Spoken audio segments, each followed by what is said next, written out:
ఇవాళ చెప్పబోయే కథ పేరు కూతురే కావాలి. ఈ కథని రచించిన వారు తెన్నేటి గారు. ఇక కథలోకి వెళ్ళిపోతే, ఇదిగో నీకే చెప్తున్నా, ఆ పిల్లను మీ పిట్టింట్లో వదిలేసి వస్తేనే నీ కాపురం ఉంటుంది. నా మాట కాదని ఆడపిల్లని తీసుకొచ్చావంటే నీ సంగతి చెప్తా అంటూ చొక్కా పైకి కిందకి లాక్కుంటూ వీరంగమిస్తున్నాడు సత్తయ్య. అతని భార్య దుర్గాభవానికి ఆడపిల్ల పుట్టిన 4వ రోజు ఆసుపత్రిలో వీరంగం వేస్తున్న సత్తయ్యను అతని తల్లి వెంకాయమ్మ, అరే ఎదవ సచ్చినోడా, నోరు మూసుకోనుండు, ఆడపిల్లైతే ఏంటి మగపిల్లాడైతే ఏంటిరా అంటూ గదమాయించేసరికి, నీకేం తెలియదమ్మా, ఆడపిల్లైతే ఖర్చులు, అదే మగపిల్లాడైతే ఖర్చులేముండవు కదా అని సత్తయ్య అనగానే, పక్కనే ఉన్న దూరపు చుట్టం కాంతం, అవునే అత్త, ఆడపిల్లకు బోలెడు చేయాలి, పైగా ఖర్చులు కూడాను అనేసరికి, నోరు ముయ్యవే కాంతం, నువ్వు ఆడదాని వయ్యుండి ఆడపిల్ల వద్దంటావేంటే, ఆ వెధవ సచ్చినోడు తాగేసి వాగుతుంటే ఏదో చెప్పుకొని నచ్చ చెప్పుకోవాలి కానీ, రే సత్తిగా, ఇందులో దుర్గాబావని ఏం చేస్తాదిరా, దేవుడు మనకు ఏమిస్తే దానిని సంతోషంగా పెంచుకోవాలి, మగాడైతే నెత్తిమీద రాయెడతాడు, ఆడదైతే పెట్టదేంటి, మనకి కష్టకాలంలో తల్లిలా ఆదుకునేది ఆడపిల్లేరా నాయన, నా మాట వినరా అంటూ చెప్పేసరికి, అయితే ఇప్పుడేంటి చెయ్యమంటావే అమ్మా అని అడిగాడు సత్తయ్య. ఆడపిల్ల ఇంటికి మహాలక్ష్మిరా, అందులోను తొలిచూడు ఆడపిల్లరా, ఇంటికి జయంరా, అందులోను శుక్రవారం సాయంత్రం పుట్టిందిరా, ఆ మహాలక్ష్మి మన ఇంటికి వచ్చిందిరా, సంతోషంగా రేపు తల్లి పిల్లను మన ఇంటికి తీసుకెళ్దాంరా అని వెంకాయమ్మ చెప్పేసరికి, నాకు మగపిల్లాడే కావాలని సత్తయ్య అనేసరికి, ఓరి తింగరి సత్తిగా, ఇంకో కానుపు చూడరా, నీ కోరిక ప్రకారం మగపిల్లాడు పుడతాడురా అని తల్లి అనగానే, అప్పుడు కూడా ఆడపిల్లే పుడితే ఏం చెయ్యాలి అని సత్తయ్య అడిగేసరికి, ఓరి తింగరి సచ్చినోడా, ఎట్లో దూకి సావర పేడ విరగడవుద్ది అని వెంకాయమ్మ కోపంగా అంది. మర్నాడు చక్కగా తయారై ఎంతో ఆనందంగా దుర్గా భవానీని ఆడపిల్లను ఎత్తుకొని కారులో ఎక్కించుకొని ఇంటికి తీసుకొచ్చాడు సత్తయ్య. అమ్మా, నువ్వు చెప్పినట్లే ఇంటికి మహాలక్ష్మిని తీసుకొచ్చాను, దిష్టి తీవే అంటూ హడావుడి చేసేశాడు. తింగరి సచ్చినోడు, ఆనందం వచ్చినా కోపం వచ్చినా హడావుడిగా పడిపోతుంటాడే అంటూ దిష్టి తీసింది వెంకాయమ్మ. సత్తయ్య బయటికి పోయి సాయంత్రానికి తిరిగొచ్చాడు.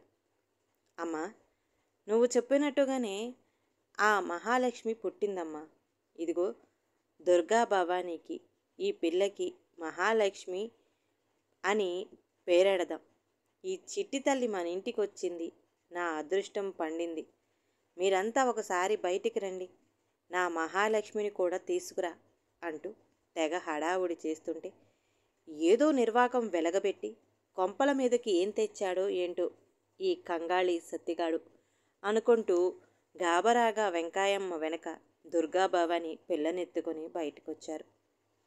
చూడే దుర్గా, పొద్దున మనమెక్కిన కారు కొనేసానే, మా రెడ్డిగారు కారు అమ్మేస్తానంటే నెలకింత నాకిచ్చే జీతంలో తీసుకోండని కారు కొనేసానే అమ్మా అని ఆనందంగా చెప్తుంటే, కారు కొనేసిన సంబడం బాగానే ఉందిరా తింగరి సత్తిగా, జీతం డబ్బుల్లో కోతంటే తిండెట్టా పెడతావురా అని తల్లి అనేసరికి, అమ్మా అవన్నీ నాకు తెలియదేంటే, మహాలక్ష్మి వచ్చింది కారు తెచ్చిందంతే, ఇదిగో అమ్మా రేపు పండగ చేసుకుందాం, కోడి కూర పాయసం వండే అన్నట్టు మా ఆవిడికి పథ్యం గిత్యం అంటారు కదా, అవన్నీ నువ్వే చూసుకో అన్నాడు సత్తయ్య.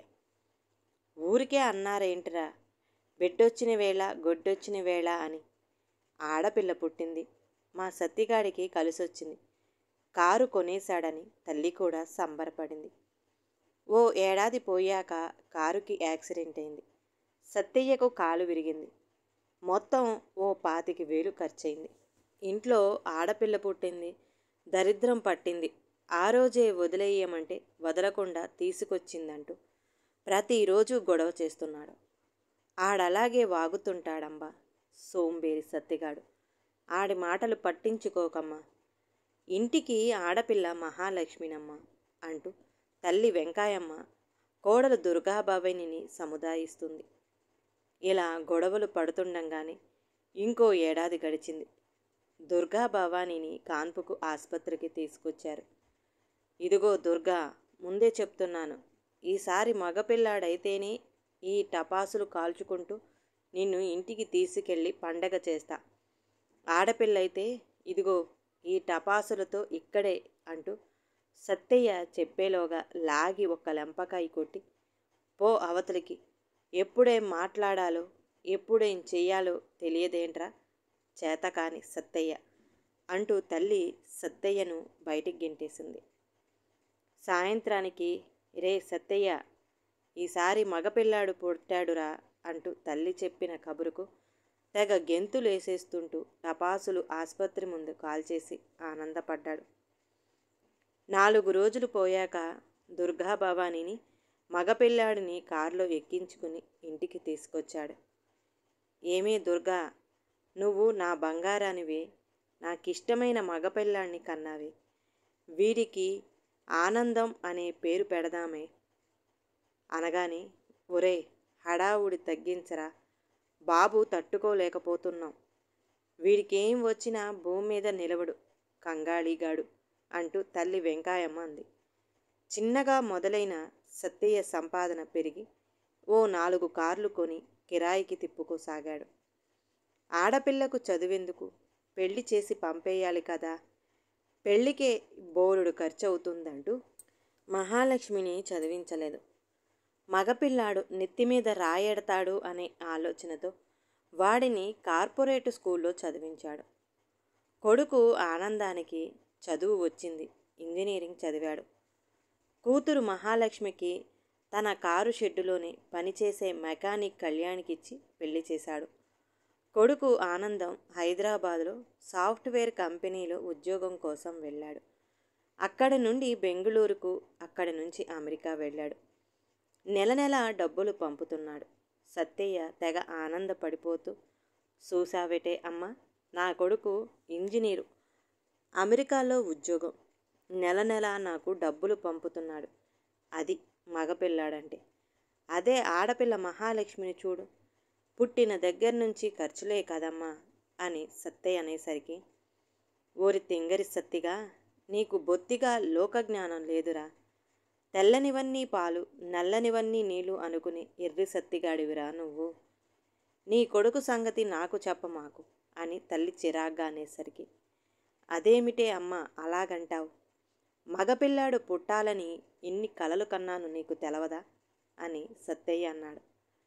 నాకెందుకు తెలవదు, ఆడపిల్ల పుట్టిందని ఆసుపత్రిలో నువ్వు వేసిన వేరంగం ఇంకా మర్చిపోలేదురా ఎర్రి సత్తయ్య. చూద్దాం ఆడపిల్ల అక్కరికొస్తాదో నీ కొడుకు అక్కరికొస్తాడో అని తల్లి అనగానే, అదేంటే అమ్మ అలాగంటావు, ఆడు నా కొడుకు, నా మాట వింటాడు అని సత్తయ్య అనగానే, సంబరపడమాకురా, ఇళ్ళలగ్గానే పండగ కాదురా అంది తల్లి వెంకాయమ్మ. మహాలక్ష్మిని చేసుకున్న కళ్యాణ్ మంచి కుర్రాడు. మహాలక్ష్మి లాగానే చూసుకుంటున్నాడు. సత్తయ్యకు కుడి భుజంలా రేయింబగలు కారు షెడ్లో పనిచేస్తున్నాడు. పెళ్ళైన రోజు నుండి ఏ ఒక్క పూట కూడా సత్తయ్య వాళ్ళింట్లో విస్తరేసుకుని తినలేదు. ఏ ఒక్క రాత్రి కూడా నిద్ర చేయలేదు.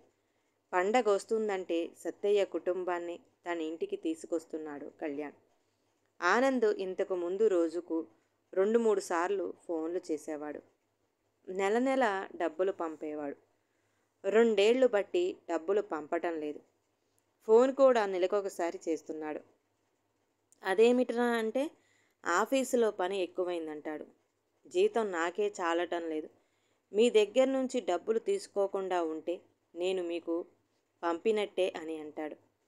నీకోసం బెంగెట్టుకున్నారా అంటే, ఎవడెట్టుకోమన్నాడు బెంగ, అట్లాంటి మాటలు నువ్వనకూడదు, నే వినకూడదు అంటూ ఫోన్ కట్ చేస్తున్నాడు. ఇట్లా కొన్నాళ్ళు గడిచాక సత్తయ్యకు క్యాన్సర్ వచ్చింది. రే కొడక ఆనందం, రారా నిన్ను చూడాలిరా అని ఫోన్ చేస్తే, అమ్మో నేనిప్పుడు అమెరికా వదిలితే చాలా డబ్బు నష్టం, పైగా తిరిగి అమెరికా రానివ్వరు నాన్న, ఎలాగో అలాగా బతికేయండి ఫోన్ పెట్టేశాడు. కళ్యాణ్ హైదరాబాద్ తీసుకెళ్ళి ఆసుపత్రిలో చేర్పించి వైద్యం చేయిస్తున్నాడు. కూతురు మహాలక్ష్మి ఎంతో ఓపిగ్గా పసిపిల్లాడిని సాకినట్లు తండ్రికి సపర్యలు చేసింది. సుమారు 6 నెలల వైద్యమయ్యాక సత్తయ్యకు క్యాన్సర్ తగ్గి మామూలు మనిషి అయ్యాడు.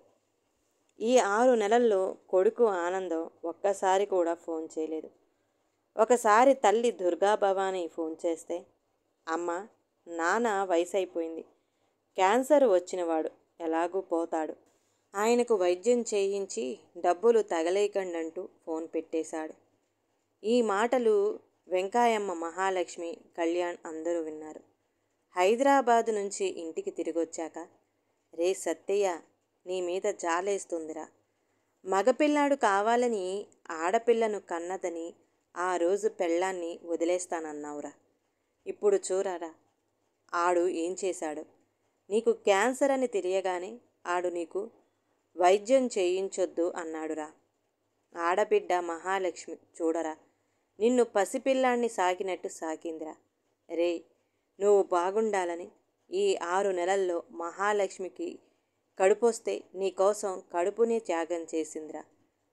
అదేమిటే అంటే, మా నాన్నే నాకు చంటి బిడ్డ అని చెప్పిన బంగారు తల్లిరా నీ కూతురు అంటూ చెబుతూ ఏడుస్తున్న తల్లిని భయం భయంగా చూస్తూ, నన్ను క్షమించవే అమ్మ, మా బంగారు తల్లి మహాలక్ష్మి ఇలా రామ్మ అని ఏడుస్తూ మహాలక్ష్మిని కౌగిలించుకొని ఏడవసాగాడు. ఏవండి, ఆడదంటే ఖర్చు కాదండి, ఆడదంటే వరమండి, తన తండ్రిలోనూ తన పిల్లాడిని చూసుకునే తల్లండి ఆడదంటే అంటూ దుర్గాభవాని సత్తయ్య తల మీద చేయేసి నిమరసాగింది. మహాలక్ష్మి, నాకు ఇప్పుడు బుద్ధొచ్చింది. కొడుకు నెత్తి మీద రాయి పెట్టాడో తెలియదు కానీ కూతురు మాత్రం గుండెల్లో బాధలనే రాళ్లను తొలగించే తల్లని నాకిప్పటికి తెలిసొచ్చిందిరా. నన్ను మన్నించమ్మా అనేసరికి, ఊరుకో నాన్న, నేనేమైనా పరాయిదాన్నా, నేను నీ కూతురును అని మహాలక్ష్మి అనేటప్పటికీ, అమ్మ మీ అందరి సాక్షిగా ఈ ఇల్లు, ఆ కారు షెడ్డు, నా ఆస్తి మొత్తం మహాలక్ష్మికి, నా అల్లుడు కళ్యాణ్కు ఇప్పుడే రాసేస్తా, ఆ నా కొడుక్కి నయా పైసా కూడా ఇవ్వను అని సత్తయ్య అంటుంటే, ఊరుకో నాన్న, మీ ఆస్తులకు ఆశపడి మా ఆయన నేను నీకు వైద్యం చేయించామంటూ తమ్ముడు అనుకుంటాడు, అవేమీ వద్దు, మనమందరం సుఖంగా కలిసుందాం చాలు నాన్న, నీ నుంచి నేను ఆశించేది చిరకాలం గుండెల్లో గుర్తుండే గుప్పెడంత ప్రేమ మాత్రమే కావాలంతే, ఇంకేమీ వద్దు నాన్న అంటూ సత్తయ్యను పట్టుకొని ఏడుస్తున్న కూతురు మహాలక్ష్మి నుదుటి మీద ముద్దెట్టుకుంటూ, అలాగేనమ్మా, త్యాగానికి రూపమేస్తే అది ఆడపిల్లే, ఆ త్యాగానికి సహనం కూడా అలవడితే అది నువ్వేనమ్మా, మా ఇంటి మహాలక్ష్మి నువ్వేనమ్మా అంటున్న సత్తయ్యను కన్నీళ్లతో ఆనందంగా చూడసాగారు అందరూ. ఈ కథ కనుక నచ్చితే ప్లీజ్ లైక్ చేయండి, అలాగే ఛానల్ని సబ్స్క్రైబ్ చేసుకోవడం మాత్రం మర్చిపోమాకండి. మీ విలువైన అభిప్రాయాన్ని కామెంట్ బాక్స్లో కామెంట్ చేయండి. అందరికీ ధన్యవాదాలండి.